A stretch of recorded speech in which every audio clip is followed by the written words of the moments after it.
That's all I ask. No, I'm 34. Don't listen to Ed, everybody. I'm 34. 48. 34. 43.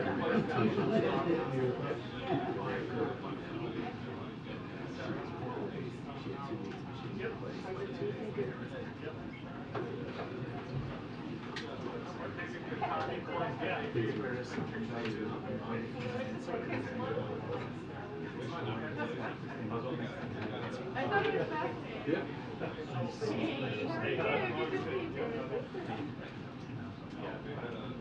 She's the.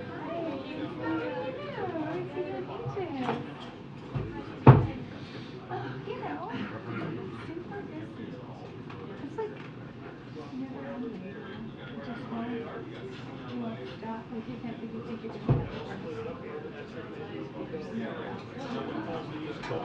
No, thank you. Yeah.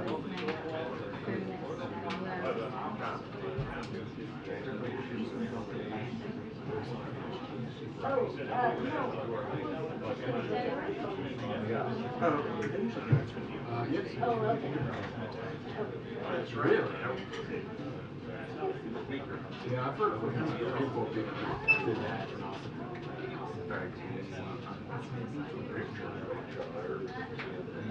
Where? It'll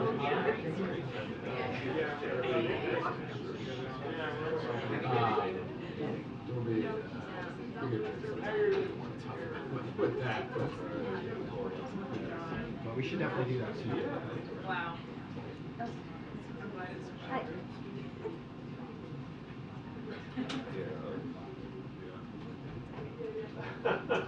Oh,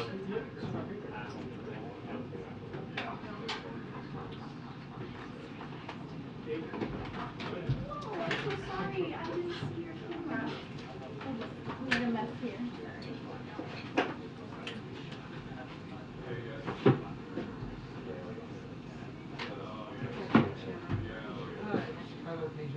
Oh. Where things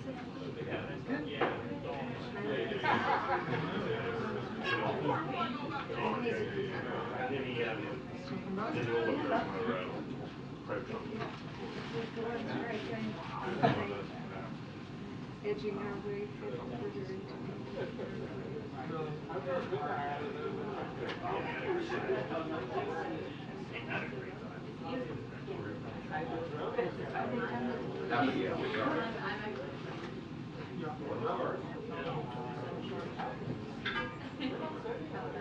I mean,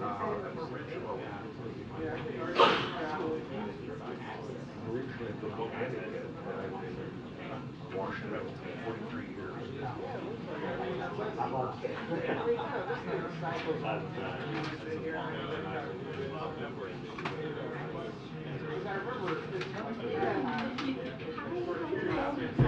did you say some of it? No. Is it rude? What did they say? Oh, there's so many things.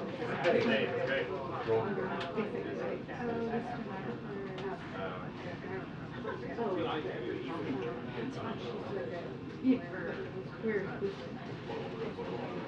things were women or things were like hacks? Both those, they were both. It just went on and on. I was like, I stopped reading it, yeah. But it did probably the same people that have trapped in mountains.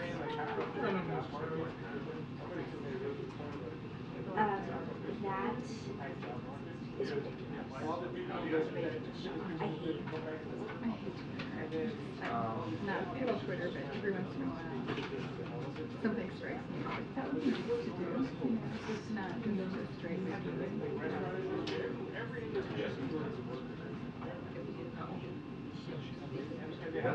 Not leaving, talk to her husband, but not to her. No, they're out of session in California. No, I am going. Japan. A lot of people doesn't agree with this.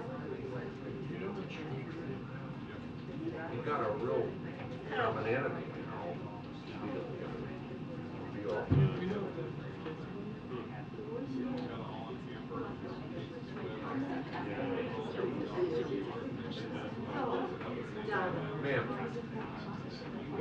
Do you want us to make it up? Honestly.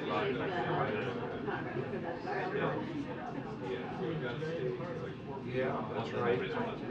Yeah, so. Yeah, Rocco was always a cover on it.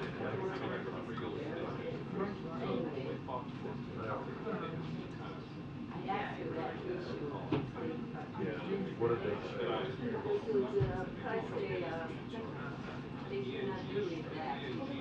Yeah, it's two other countries.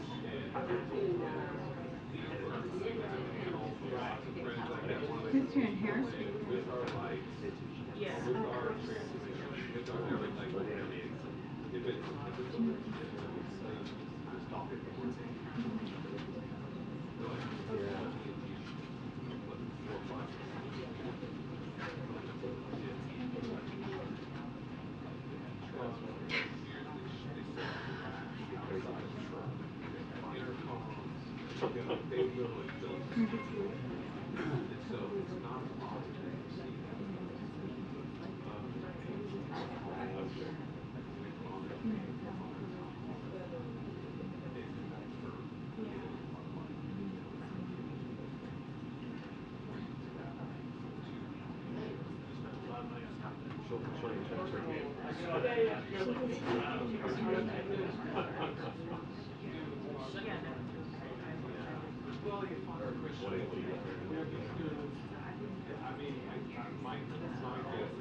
Oh.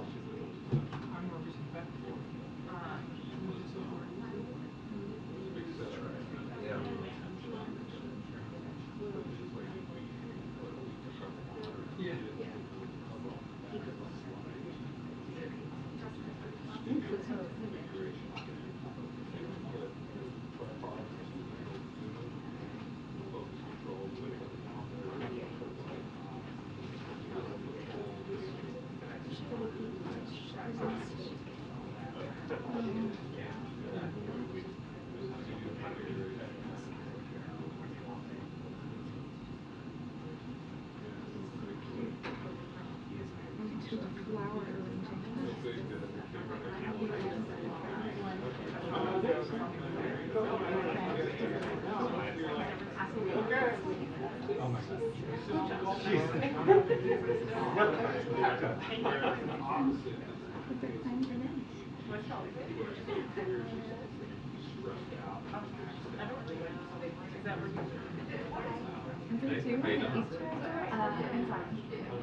Because apparently me taking a pregnant woman is a better bioweapon than Karine either. Yeah, you know, it doesn't give me a try.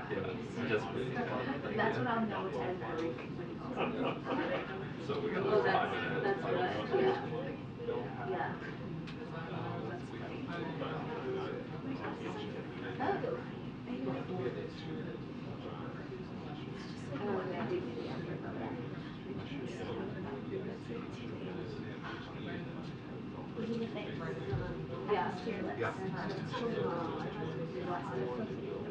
yeah. Yeah.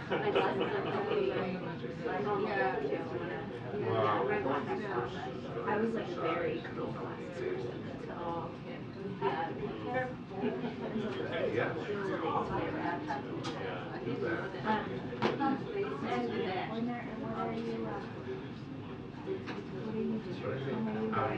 I haven't heard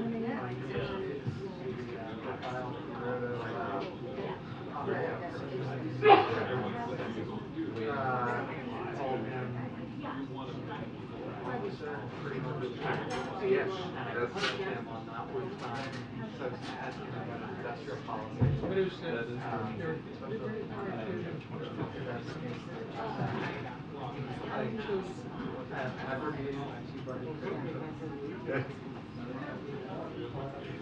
You will discuss this amazing. We discussed Moving up, you will? and Jane Grant.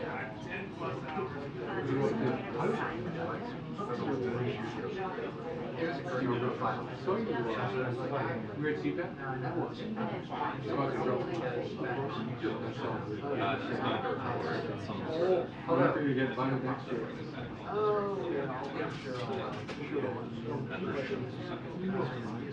Oh, yeah, yeah, definitely.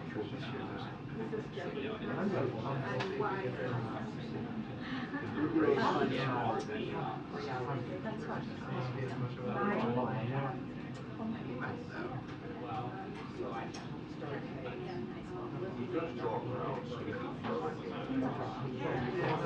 What I'm surprised by, outside of feedback and what I was surprised by when I see him speak, Colorado and Tennessee, is him as sort of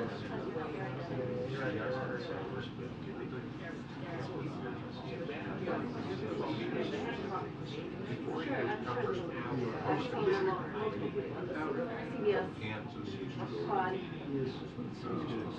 Yeah, or the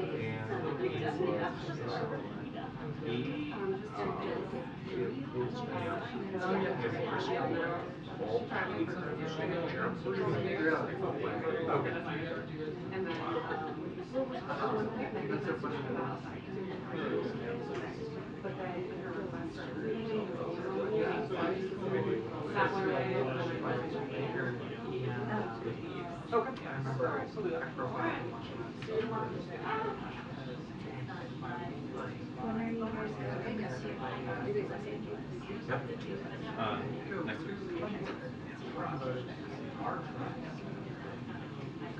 What was, I did a column on that as why it was needed to defeat the primary to Roger Marshall, now Senator.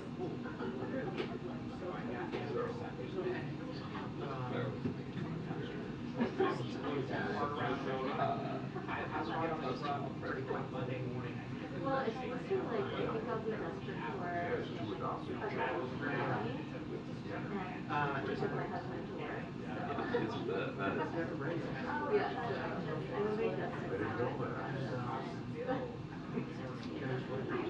No, we have not. Didn't know that. I'll be able to get you for an hour and a half. I'll be able to get Claire and I were. So I was saying, because they're like, oh, we don't expect you to come for 4 hours. Baby, I said, no, I'm excited because then I can come. Yeah, I'm going to let me also,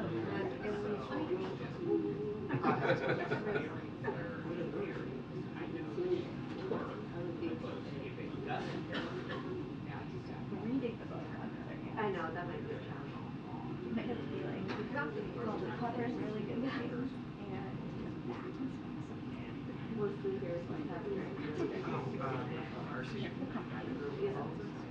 I have the reverse problem in the book club with like the house. This is my first mistake.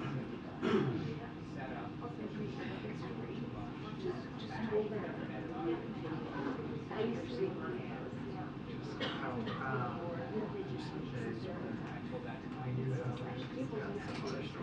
Those books are very exciting. Yeah. Okay. Sorry. And our business jobs basically dictator. I'm going to is very Do you, yeah. And the true but the only way to keep it going.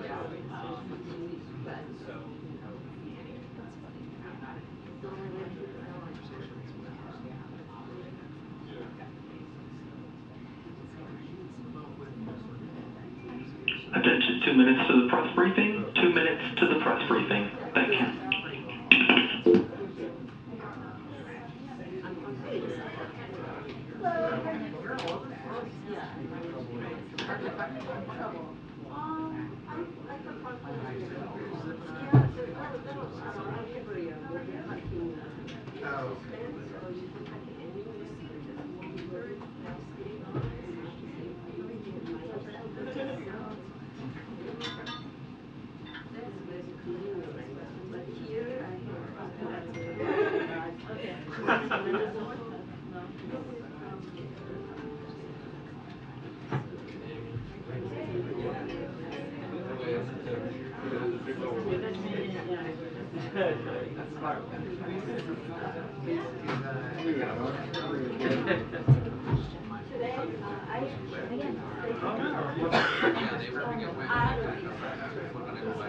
Oh, okay.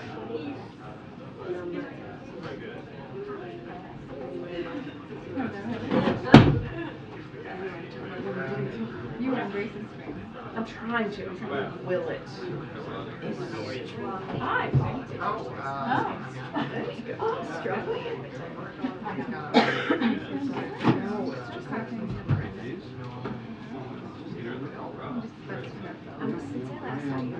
My goal is to monopolize water spots so that rows 2, 3, 4, 5, 6, 10, no time. No, it was like one I think it's important to labor functions that yeah. Oh, worse joke. You always fall asleep.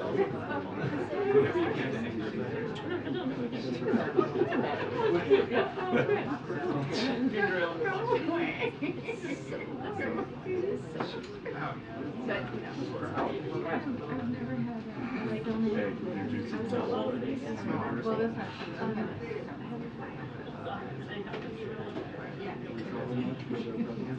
Just bowling. That was fun. But otherwise, I have a 5-week-old, so I've been staying close to home. I'll sneak up to Philly this week here to the budget.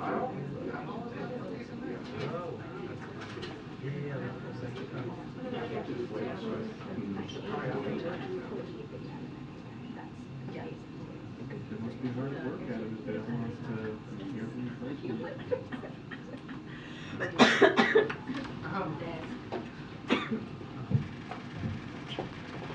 Good afternoon, everyone. A couple of things at the top, and then we'll get started. I wanted to start today by addressing the announcement by Mexican officials regarding the status of the 4 Americans attacked in Mexico. We're still working with Mexican officials to learn more and to have all Americans return to the United States. President Biden has been kept updated on this incident. Senior members of the White House have also been engaged. We extend our deepest condolences to their families and friends. For the sake of privacy and out of respect to the families, we are going to refrain from further comment about those circumstances at this time. I can confirm that U.S. officials are in touch with the families of the individuals, but again, we will respect their privacy regarding our conversations with them. We appreciate the hard work of the Justice Department and the FBI, DHS, and DEA for their swift response to this awful incident and for their continued collaboration with Mexican authorities.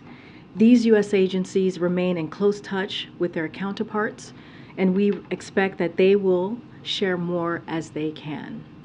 Attacks on U.S. citizens are unacceptable, no matter where or under what circumstances they happen. We will continue to work closely with the Mexican government to ensure justice is done in this case. Since day one of this administration, we have been focused on disrupting transnational criminal organizations, including Mexican drug cartels and human smugglers. In the past few months, President Biden signed an executive order giving the Department of Treasury expanded authorities to penalize cartel organizations and those who control or enable them. And we have imposed powerful new sanctions against cartel organizations in recent weeks. We remain committed to applying the full weight of our efforts and resources to counter them. Right now, our immediate concerns are for the safe return of our citizens, the health and well-being of those who survived this attack, and the support which must be rendered to the families of those who need it. Now, I want to move on to the news that we put out this morning. As you know, President Biden put forward his plan to protect and strengthen Medicare by extending it for another generation. The president's budget does this without cutting any benefits. In fact, he lowers costs for seniors with lower out-of-pocket costs for drugs, a $2 cap on cost sharing for generic drugs for chronic conditions, and lower behavioral health care costs as well. Instead of cutting benefits, as MAGA Republicans in Congress have suggested, the president's budget asks the wealthy to pay their fair share and cut subsidies to Big Pharma. The president is proposing to do the following: increase the Medicare tax rate on income above $400,000, close loopholes in existing Medicare taxes, and give Medicare the power to negotiate lower prices for more prescription drugs. The president would not raise taxes on anyone making less than $400,000 a year, and he will not cut benefits for any seniors. But he will make sure Medicare is there for people who earned it through their work, hard work. Also, as you saw this morning, we announced that President Biden and First Lady Jill Biden will host President and First Lady of the Republic of Korea for a state visit in the United States. The visit will include a state dinner, will be the second state visit of the Biden-Harris administration. Under President Biden, we have taken the U.S. ROK partnership to unprecedented heights in a way that benefits our economies and our people and strengthens deterrence in Indo-Pacific region. For example, the ROK has invested tens of billions of dollars into the United States. These are investments that will bring our two countries even closer together, help strengthen our supply chains, and give our economies a competitive edge. We have strengthened our defense and security partnerships bilaterally to advance deterrence and peace across the Indo-Pacific. And we've supported ROK and Japan as they've worked to increase cooperation amongst each other, effectively strengthening the U.S. ROK-Japan trilateral partnership. The United States ROK alliance, more than a military or security partnerships, it has grown into a truly global and future-oriented alliance. Our countries also hold strong people-to-people ties. The United States is home to a large number of Americans with Korean heritage, and our countries share many cultural interests, including in music, television, and movies. This state visit will only strengthen our deepened U.S. ROK ties, and we are looking forward to celebrating the 70th anniversary of the U.S. ROK Alliance here at the White House. I also wanted to say a few words on the continued attacks that we are seeing from Republican officials on women's health care, like we saw earlier today. Republican state legislators in Florida proposed today a bill that would ban abortion before many women know if they are even pregnant, virtually eliminating a woman's right to make health care decisions about her own body. This ban would prevent not just the nearly 4 million Florida women of reproductive age from accessing abortion care after 6 weeks, but would also impact the nearly 15 million women of reproductive age who live in states across the South with abortion bans and would no longer be able to rely on Florida as an option to access care. We know that these bans are already having a devastating impact on women's health. In a case filed today in Texas, we unfortunately heard devastating firsthand accounts of women's lives almost lost after they were denied the health care they needed. Horrifying details of needless pain, all because of extreme efforts by Republican officials to take away a woman's ability to make her own health care decisions. Politicians like Governor DeSantis and Abbott espouse, quote, freedom for all, unquote, while directly attacking the freedom to make one's own health care decisions. Their rhetoric doesn't come without consequences here.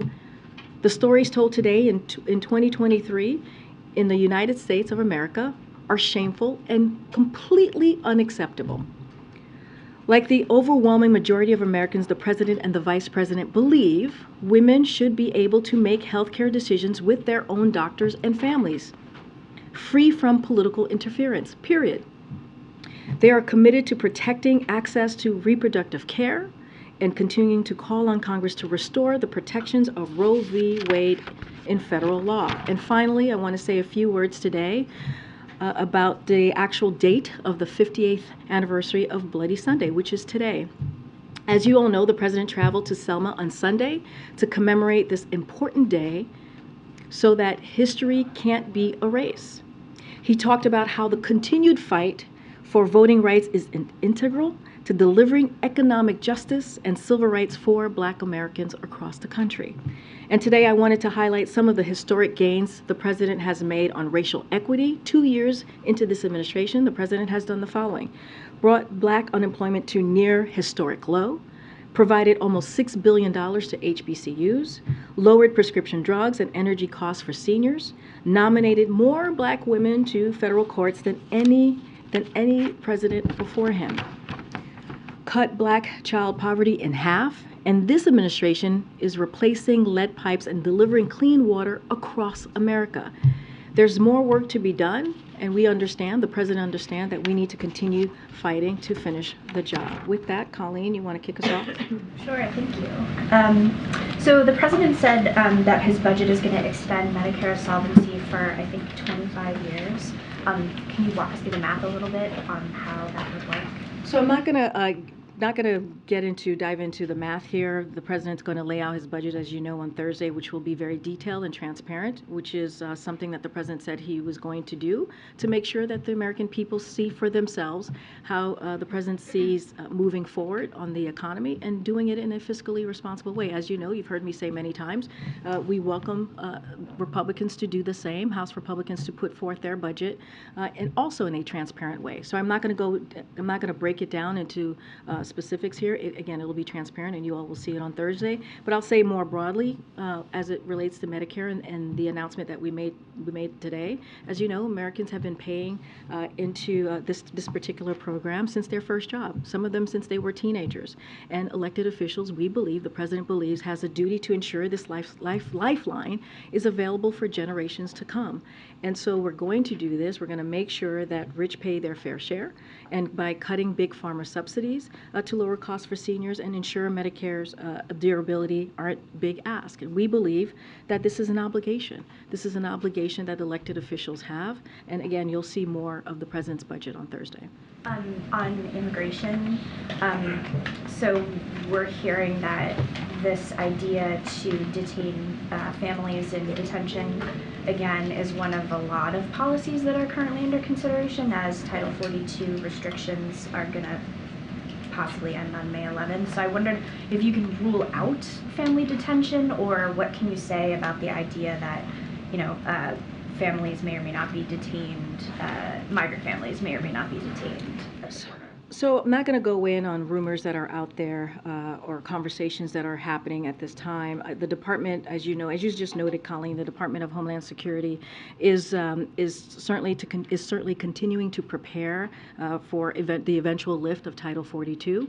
No decisions have been made, but we've been very clear on how we're looking to how the President wants to move forward, and he's been clear from the start, from the beginning of his administration, by putting forth a comprehensive immigration reform. And his approach has been making sure that we expand legal pathways for asylum seekers, limiting illegal immigration, addressing root causes, and also increasing border security. That's how the President has seen the process moving forward. That has been his approach. And what he wants to do is build a system, build an immigration system that is secure, that is orderly, and that is humane. And that's how we're going to move forward as we look towards the Title 42 eventually lifting. As you know, it's going to be as soon as May 11th, and that's going to be the President's focus. Go ahead, Mary. I understand no decisions have been made, but the President, shortly after he came to office, put an end to this policy of detaining migrant families as a candidate. He said we should not be locking people up. You aren't ruling it out either. So why is this even being considered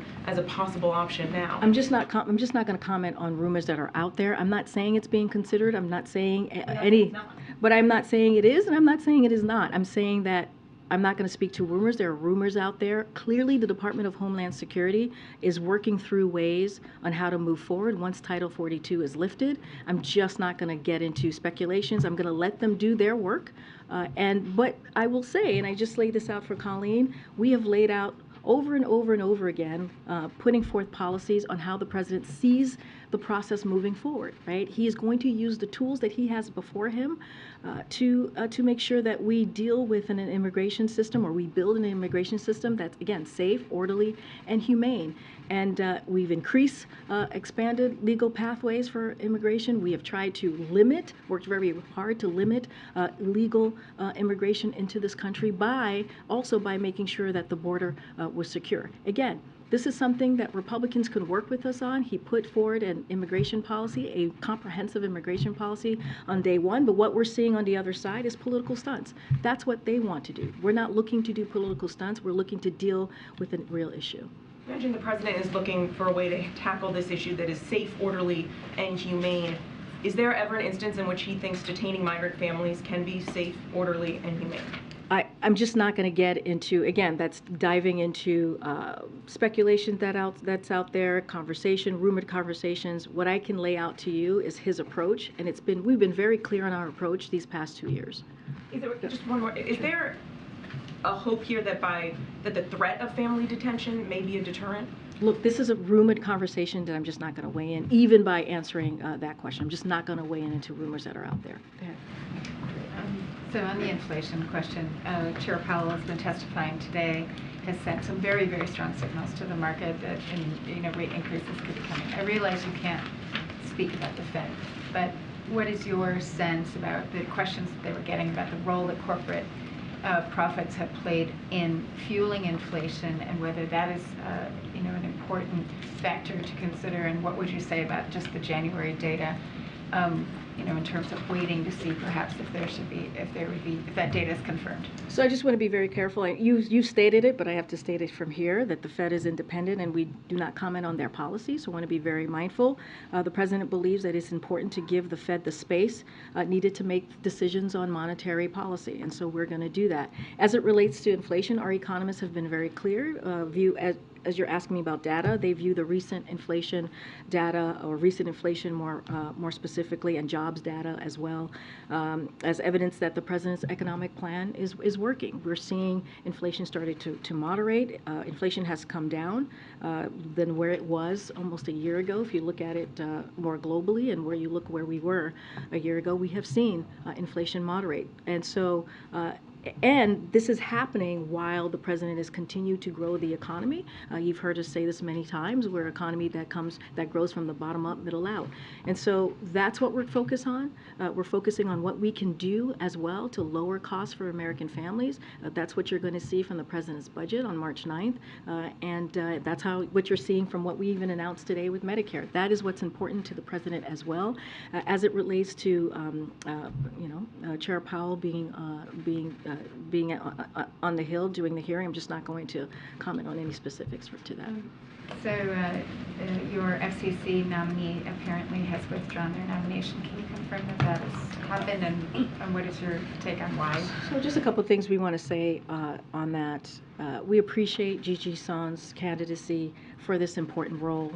She would have brought tremendous intellect and experience, which is why the president nominated her in the first place. We also appreciate her dedication to public service, her talent, and her years of work as one of the nation's leading public advocates on behalf of American consumers and competition. With thanks to Chair Cantwell and others for supporting the work of this nomination. With respect to future candidates, though, I know many people were going to start asking me about that. We don't have any updates to share at this time, but again, we appreciate her candidacy and for this important role. And then just one quick one on foreign policy. There's reports out today that intelligence believes that a Ukrainian organization was involved in the Nord Stream 2 sabotage. Can you tell us whether you think this was a subject that did Chancellor Schultz and President Biden discuss that when they met at the White House? So what I can say is several of the European partners, Germany, Sweden, and Denmark, have opened investigations into what happened, and those investigations are currently ongoing. So I'm not going to get ahead of them from here. Would refer you to the respective European countries for comments on their own investigation. I'm just not going to go beyond the readout that we provided on Friday with the Chancellor's visit here. Just circling back to immigration quickly, there's clearly a policy process underway right now where the agencies that are lead on this are considering options based on the lifting of Title 42. I guess my question is has the President been briefed on the possibility of reinstating migrant family detention policy? I don't have any conversations to read out on the President being briefed specifically on family detention. What I can say is, again, these are rumored conversations, and as you just said, Phil, there is continued conversations, policy discussions occurring right now as we're speaking about the Department of Homeland Security, clearly, which is taking the lead on this, on how to move forward once Title 42 is lifted. We're going to let them do that process and do that work, but the President's approach, again, has been very, very clear. You've seen it over and over again. You've heard him speak about it. You've heard me speak about it. We want to make sure that we're expanding legal pathways for asylum seekers, limiting illegal immigration, addressing root causes, and increasing order and security, and border security, pardon me. And we want to do this as we build a system. Our approach is to build a system that is safe, that is orderly, and that is humane, and that's what you're going to see from this President. And on foreign policy, comments from Chinese officials over the course of the last 48 hours, Xi Jinping talking about a comprehensive containment and suppression by the West led by the U.S. The foreign minister with very direct comments today, warning of potential conflict and confrontation if the U.S. continues on the quote wrong path. I'm wondering what your national security team or what the President views as the intent of the very direct comments from these officials. So I can't speak to the intent from Chinese official. What I can speak to is how we're approaching this. The President's approach to China has not changed. And again, we've been very clear. We do not seek conflict, and we do not want conflict. What we're seeking is competition. And we've been very clear about that these past 2 years. The President will always defend American interests, as you all know, but he has been clear we need to keep open lines of communication, and we will manage this we see this as a consequential relationship that we will continue to manage. And the President and his team has been focused on doing just that. But I'm certainly not going to comment on the intent of Chinese officials. Go ahead, Mike. Thanks, Karine. Back on the issue of Mexico and the 4 Americans that were kidnapped there, what is the administration's message to Americans who are currently in Mexico or planning to go there? Should they continue with those plans, or is it safe to go to Mexico? What is the administration message to those folks? So we take it very seriously when it comes to and have a commitment to provide U.S. citizens with clear, timely, and reliable information about every country in the world. So they can make informed travel decisions. As you all know, the State Department is clearly a department that is focused on that and gives that information and do the travel advisory. And so when it comes to the travel advisory for this particular area in Mexico, that remains at level 4. Do not travel due to crime and kidnapping. We've been very clear about that. The State Department, again, has put that out. We urge Americans to read these alerts before traveling, and so we'll leave it there. But again, our commitment to this, we take this seriously to make sure that we do everything that we can so that Americans understand, what is safe and what to look out for as they travel or when they're in a specific country. Thanks, Karine. Does the situation in Mexico indicate that the U.S. needs to be doing more to tackle Mexican organized crime, and if so, what? So the president, or I should say, this administration from day one has made sure, as it relates to the safety. I know some folks have asked if we are concerned about these individuals actually crossing the border and coming into the U.S. So, DHS screens and vets every individual encountered at the border. The President has secured record levels of funding for border security and management, including 23,000 border officials, which is a historic amount of border officials to help with the security process at the border. And we have stepped up coordination with government of Mexico to ensure security along our shared border. As you know, the President was recently in Mexico City. He met with AMLO to talk. That was one of the conversations that were had. That was part of the agenda, and so we're going to continue to do those coordination, and we're going to continue to do everything that we can to secure the border. These individuals were reportedly going across the border to Mexico for medical care. There are a lot of Americans who cross the southern border for medical care or for prescription drugs. What is the advice to those individuals? Should they avoid doing that? So I'm not going to speak specifically to, I know it's ongoing. I know there's a lot of comments out there as to what these 4 individuals were going to do. So I would say the federal law enforcement has been in touch, has been, leading this investigation, clearly in touch with family members. And so I'm just going to be really careful on commenting why they were crossing the border. Those are private considerations. But again, I just laid out moments ago when Michael was asking me the question about Americans in Mexico or thinking about traveling to Mexico. The State Department puts out these alerts, tries very hard to communicate what's going on, their own safety, for their own safety in certain countries. And I would make sure that if Americans are thinking about traveling to Mexico, that they certainly heed the call from the State Department. This particular area, as I just mentioned, is a level 4, and so folks need to be really careful. And then finally, one of your top spokespeople we learned today is stepping down. She played a prominent role on the past Biden campaign. Should we take this as a sign that perhaps she'll be serving on a Biden re-election campaign? I certainly, as you know, I'm going to be very careful from here speaking about a re-elect or 2024. But I do want to say some words about Remy. Remy is a good friend. I have gotten to know her very well over the past 3 years. As you know, she was on the campaign, as I think you just mentioned that, and the president said himself she has been an unfailing, loyal fighter for him and for the team, and going back to the campaign even before it launched, and we are very sad to see her go. She has a range of talents as she possesses for a communication professional, and she is one of a kind, and we are sadly going to miss Remy, and we wish her the best. And there's truly no better colleague that I have gotten to know these past 3 years. No words about her next steps. You would have to ask Remy. I can't speak to her next steps. What I can say is how wonderful she has been as a friend and a colleague these past 3 years. Go ahead. Thanks, Karine. Governor Newsom in California announced that he would halt state contracts with Walgreens over their decision to stop dispensing abortion medication. I'm wondering if that's a step the president would consider on the federal level. I'll say this. Our focus right now remains on continued access to medication that women and providers rely on for abortion care and miscarriage management. That's what we've been very steadfast on. That's why the president issued his recent presidential memorandum in January that aims to preserve continued access to a safe drug that, and we'll emphasize this again, is used for miscarriage management and abortion. So we understand the concerns faced by pharmacies, which is why the president's memorandum emphasizes the administration's readiness to support patients, providers, and pharmacies who want to legally access or provide this particular drug.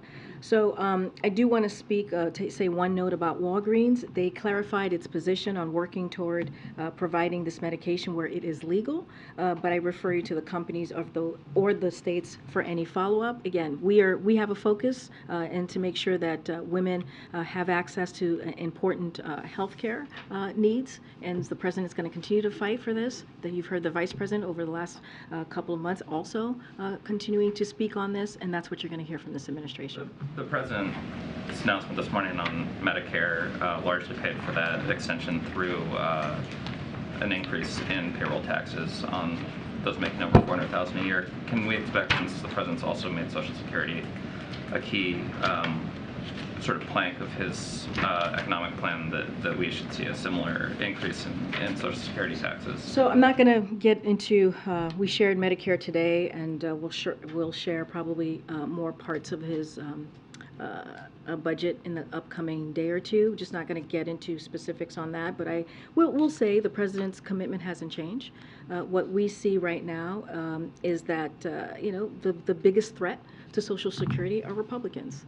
And you've heard them, you guys have covered them, what congressional Republicans have said, their relentless drive to cut these important programs for Americans, for our veterans, for our seniors. And so again, we look forward to seeing the Republicans share their plan with the American people, since they have promised that they're going to put a budget forward. But I'm just not going to get ahead of the president. I'll say this as well. The president is also open to proposals that extend Social Security trust fund without cutting Social Security benefits. That is something that we have spoken to and talked about. So he's open to those types of proposals. But again, his commitment to fighting for Social Security hasn't changed. Last one, Secretary Raimondo suggested that banning TikTok was a bad idea politically because you'd literally lose every voter under 35. The administration's review of TikTok's been going on for more than 2 years now, which I think many critics have said suggests some level of foot dragging. Are these two things related? Is the political concern what is preventing the administration from taking? No, I mean, this is not about a political concern. This is about making sure that we do the right thing for the American people. But again, we're working with Congress to address concerns posed by apps like TikTok. I don't have anything else to share. I know there's legislation that's being thought about or going to be put forward, but we're going to continue to work Congress on that. I just don't have anything more to share. I was asked this question yesterday. We've been very clear on where we stand on this particular issue. Thanks, Karine. On immigration, and among the plans or the strategy for border security, how much does deterrence work in using deterrence policies work into the strategy for the administration? Can you say more? I mean, a lot of administrations in the past have used deterrence as part of their border security strategy. How much is deterrence and sending a message and in using policies that would deter migration going to be part of the administration's policy moving forward from after Title 42? I mean, if you look at what the president has put forward in the past, the past several months, since the beginning of this year, when he expanded the parolee program, right? That was a way to give an opportunity to folks who are seeking asylum to find a way to get to apply or to come to the U.S. in a legal way, right? When you think about what we were able to do, how we expanded that parolee program for Nicaragua and Cubans and Venezuelans and also Haitians, it was a way to provide an opportunity to do that, right? So then. No, but that was a deterrence for coming to the border and a way for them to stay at home and find a way and use the app to come into the U.S. And so that is a way, an incentive, an option, a path, if you will, for them to use to figure out how can they do this in a legal pathway. So those are humane ways of doing this. Those are ways of making sure that we're dealing with border security. As far as the word deterrence and policies specifically to that, like hard policies specifically to that. Look, the president has been very clear on his approach. He wants to make sure that we do this in an orderly way, a humane way, and do it in a way that still expands legal pathways, but also deals with illegal migration. Don't have anything more specifics on that, on the deterrence language that you're asking me about. But what we're going to do is put forth policies and use the tools to do just that, to build that system, that border system that was, by the way, decimated by the last administration. So, in terms of that, of the system being decimated, now you've had 2 years to rebuild the system. You've been working on the eventual end of Title 42 since the beginning of the administration, working with groups on a plan. How confident should Americans be come May that the system will work, and that how confident should they be that the administration is prepared and the system won't be overwhelmed? So let me just give you a few data points on what we've been able to do, right? Which is migration from Honduras. If you look at migration from Honduras, El Salvador, and Guatemala, where our root causes work is focused on, is down by 71% since 2021. That is the work that this administration has done.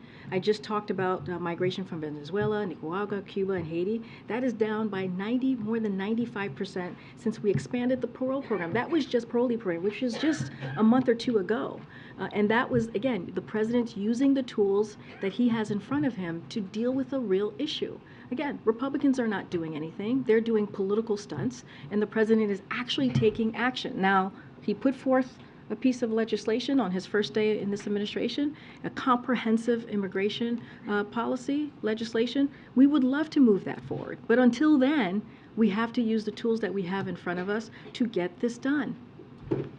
Thank you. Just following up on China, is the president concerned that a Cold War with China is veering into a hot war? So the president actually was asked this recently, and I'll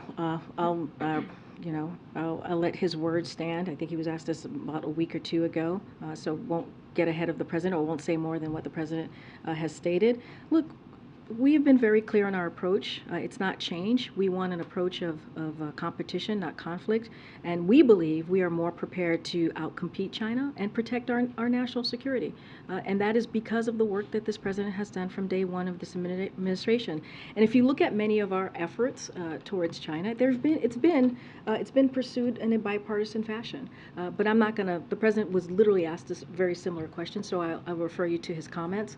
But again, our approach to China has not changed. Okay, Peter. Thanks, Karine. So cartels kill Americans on this side of the border with drugs, and now they're killing Americans on the other side of the border with guns. Why is President Biden so comfortable with cartels operating so close to the U.S.?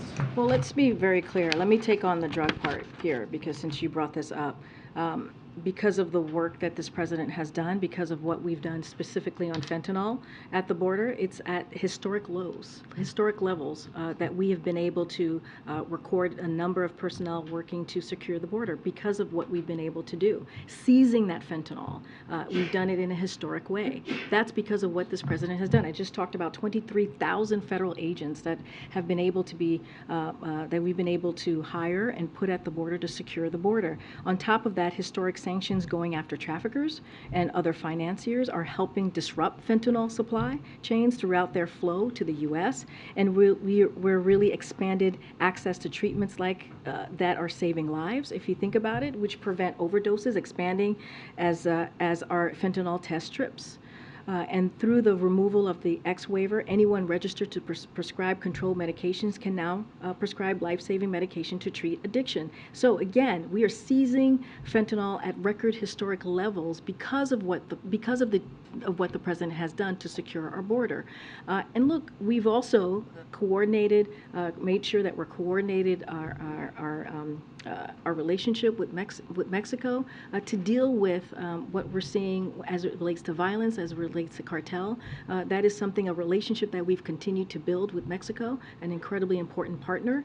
You saw that when he went down for the summit in Mexico City. So the president is dedicated to this and is doing the work that we're actually seeing at the border, again, when we think about fentanyl. But to the violence aspect of it, now Americans are being slaughtered. Would President Biden be taking the same approach if it was Al-Qaeda or ISIS operating just across the border from an American city? The president takes this very seriously. He takes this very seriously. The FBI and other agencies have been on top of this from day one.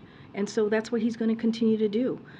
When it comes to Americans' lives and when it comes to the safety of Americans, the president's always going to make sure that that is a top priority. Would President Biden ever consider using the U.S. military to disrupt cartel operations? I'm just not going to get into the military and how it's being used. Okay. I want to go back to the question about the FCC nominee. Gigi Sohn has a statement to the Washington Post in which she says that her nomination failed because of what she calls unrelenting, dishonest, and cruel attacks. She calls it a sad day for our country, when our democracy, when dominant industries with assistance from unlimited dark money get to choose their regulators. Is that what's happened here? Is that why the nomination failed? What I can speak to is her candidacy and how important it was for this critical role that she was nominated for. The president clearly nominated her because, and I said this, she has tremendous intellect and experience, and we thought, and we believed that she would be a great candidate and would have been an excellent political official in this role. And so it is clearly unfortunate. We are sad to see this happen. But again, we are very thankful to her dedication to public service, her talent, and not just for this past year as she was going through the process, but also the last several years as a national public advocate on behalf of American consumers. Let me ask you one more question. Since the president announced his plans for the Medicare surtax today, that number of $400,000, in the past, it's referred to individuals. Is that the going forward plan, or is it married couples file jointly? Nothing has changed from where we have been in the past. Just another follow-up on immigration, not asking about the detaining migrant families at all or any rumors around that, but just given what we've seen from the White House in recent months, including the new asylum rule, is this basically an acknowledgement that without legislation from Congress, the policies that the president previously opposed, he now thinks are necessary in conjunction with some of those legal pathways that you mentioned? So let me just, there's a couple of things that I want to say about that. A lot of people have compared what the president is doing as either extending what Trump did or being very Trump-like, and I just want to make sure that that is not what is happening here. What we saw in this last administration, the administration before us, was a gutting of the immigration system. That is what they led with, and that's what they did. And a couple of things that we had to fix in this administration these last 2 years. Trump tried to deport dreamers. We went to court to protect them. Trump ripped babies from their mother's arms. We're reuniting those children with their families, with 600 families reunited thus far. Trump funneled billions of dollars from military to build a useless wall. And what we did is we stopped that wall construction and returned the money to support military schools and also equipment. Trump banned asylum, forcing more people to try to enter unlawfully. We've expanded legal pathways for immigration, and unlawful migration is down. I just gave 2 pieces of data to show that. Trump tore down America's refugee system, and what we are doing, we're rebuilding it and have a set of goal of resettling up to 125,000 refugees this year alone. Trump cut off critical assistance to stabilize the Western Hemisphere. And we restarted that assistance to help address the root causes like economic collapse that are driving people to flee. Migration, again, and I mentioned this stat already, migration from countries where we're seeing root causes, where there are root causes work, is focused down by 71% since last year. So that is what we have been able to do in this past 2 years, and how we have been able to try to fix something that the last administration has decimated. Pieces that are still in use or have been revived, is that sort of an acknowledgement that they are now necessary or deemed necessary? No, absolutely not. No, absolutely not. From day one, the president has put forth a bill that would expand legal pathways for immigration, increase border security, making sure that we limit illegal immigration. The president is using the tools that are before him to try to deal with an issue that we're seeing here. We have said over and over again, if Republicans in Congress would come and work with us to deal with this issue, we can get it done. We can get it fixed instead of the political stunts that they're doing. Okay, go ahead, Nadia. Thank you, Karine. 2 questions on foreign policy. In addition to poisoning schoolgirls in Iran, now it's been reported that there's secret detention sites. The Senate Foreign Relations Committee has asked for investigation by the UN and accountability. What does accountability look like from the White House? Let me just first say we've seen these disturbing reports, deeply disturbing reports, that we've seen from one of your colleagues here's network. And so what we want to say from here is that we welcome the call from our Senate colleagues for the UN's independent international fact-finding mission on Iran to investigate. Unfortunately, the Iranian regime has a long history of engaging in such practices to stifle dissent and exert control. The cruel, violent suppression of peaceful protest and abuse of protesters that CNN reported shows that Iran's leadership fears its own people. The eyes of the world are on Iran. The human rights abuses inflicted by its government must not go without consequences. The hundreds of protesters already killed at the hands of Iranian state authorities deserve, and their families should see this as well, is justice. The torture and mistreatment of political prisoners must cease. The United States is standing with our partners and allies around the world, and will continue to pursue accountability for anyone involved in these abuses. And second, you released a readout of the president's call with the Sultan of Oman. In the last paragraph, he said that he welcomed the historical role, inverted commas, of Omanis in securing the release of American hostages in Iran. Does he refer to the previous mediation, or are we talking about fresh push to release the current hostages now? I don't have anything to share about that. Anytime, as you know, anytime there are American hostages held, we're always very careful on speaking to the process. We want to be mindful for security reasons, so I'm not going to go beyond what the president laid out and what we laid out in the readout on this call today. Thank you, Karine. Does the administration feel the Mexican government is doing enough to combat violence in its own country, as well as Americans who are visiting? What I can say is that we are working closely with the Mexican government. As you've seen, we've announced coordination that we have with the Mexican government as it relates to the violence and cartel. We've announced that already. You've seen the president, both presidents, President AMLO and President Biden, speak to this very recently in Mexico City. Don't have anything else to share, and so I'll just leave it there. Will the administration support designating cartels as terrorist organizations, as some I senators? just don't have any. I don't have any policy or announcements to make from here. Okay. Thanks, Karine. Last night, Tucker Carlson cherry-picked video surveillance from the January 6th insurrection, severely downplaying the events of that day. He said the mob was orderly and meek and that they were tourists instead of insurrectionists. What's your response to Carlson and to Speaker Kevin McCarthy, who granted him access to that video? Anybody who watched that video would strongly disagree. Anybody who watched that video with their own eyes in a real way and saw what happened on that day would disagree with what was just stated.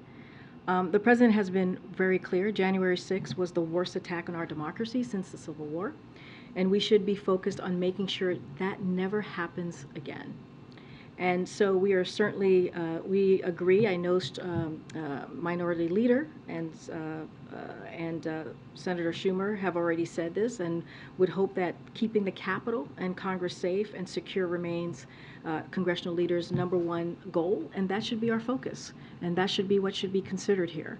Again, it was one of the darkest days of our democracy, and all you have to do is watch those videos and see how horrific it was, see how sad it was, see an attack on the Capitol, which should not be happening in 2020.